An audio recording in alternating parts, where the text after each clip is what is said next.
Bend your right knee and rest your foot along the top of the inner left thigh. Place both hands on the floor behind you.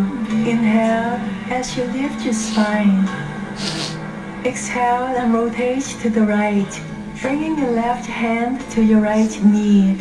Rotate your torso to the right and walk your right hand further around your back to increase the twist. Look over your right shoulder.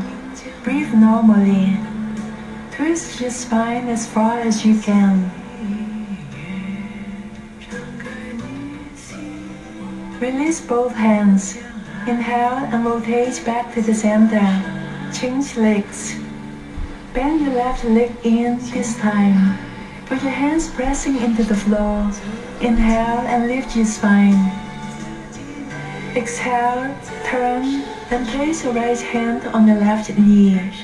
Walk your left hand behind you as you twist your spine from the sitting bone.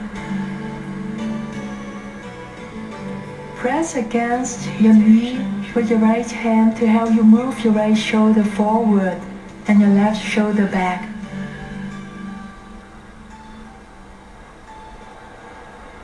Release, back to the center. Extend your left leg and rest.